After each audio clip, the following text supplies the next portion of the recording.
Howdy folks, Doc here with Last Best Tool. Well, a while ago I made a video where I cut the handle off one of these Gen 2 Icon ratchets to make a stubby locking flex head ratchet.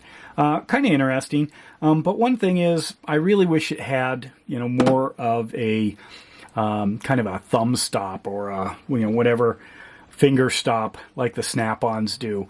And I love these little snap-ons. They are just amazing. In fact, really, I don't know if I'd survive without them. This one I turned into a bit driver. They now sell that. I took a 1/4 inch and turned it into a 3/8 with a new head kit. Now they sell those. And I just put in an order for one of the small non-flex head ones with the locking mechanism on it. I'm going to give that a shot. But anyway, what I thought about is, why don't I just modify some of the old Icon ratchets? You can get them pretty cheap. And these, I'm going to do a few different things. One is, on this one, I am going to cut it, actually on both, I'm going to cut it right on these lines on the handle here. So this one's going to be a little bit longer.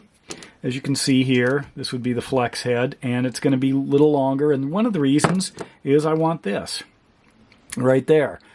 And that's seems like a natural place to cut, and then I'll just grind that. That's one thing. The other is it's a little longer, so I want to explore that as well. So we've got we've got a flex head ratchet in this size. I don't have one like that. And then I'm going to go on the other extreme here. I'm going to cut it right on that line right here. And I'm going to have a really short one. In fact, if you compare it to the snap-on, it's it's going to be like this long, just to see what happens. I can get at least one finger in there. I won't be able to get probably two easily, but that's how we learn. This is the thin, or the slim head one. I really can't tell much difference between them. You can tell there is a little bit of a difference, not huge. And it also reminded me just how bad these original Icon ratchets were compared to the Gen 2s. I can really see feel a huge difference. And this one is really stiff, just crazy stiff.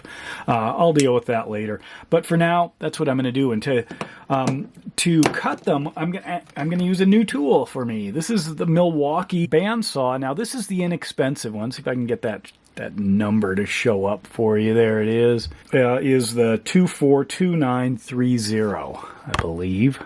Somebody had suggested I get one of these for cutting stuff like this. I was using my Milwaukee Fuel angle grinder, and I thought, okay, I'll wait till I see one in a pawn shop. So I went down to one of my favorite pawn shops that deals with Milwaukee. It's the one located across the street from the Home Depot, and I found this new in the box for about half the retail price, or the Home Depot price. Now, you can't really see the pawn shop from Home Depot because, Home Depot's parking lot's so big and the curvature of the earth gets in the way, but it is there.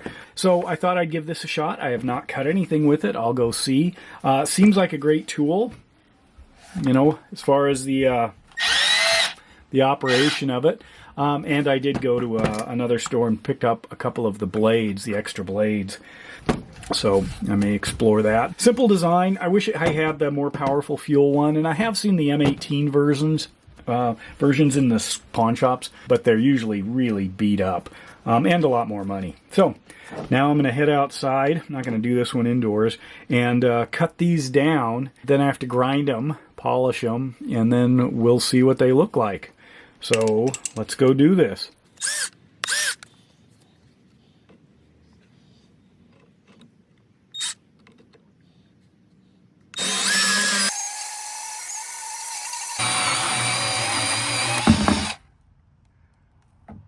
Wow.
Well, there it is. What do you think? This one looks like a great size. Ideal. A little smoother than this guy. This guy could probably use some lube since it got so hot. So how do they compare? Just like this. Check it out.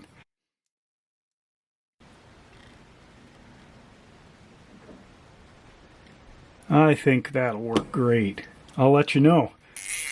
Let me know your thoughts. Maybe you're going to try this. Maybe you already have. And with that, Doc out.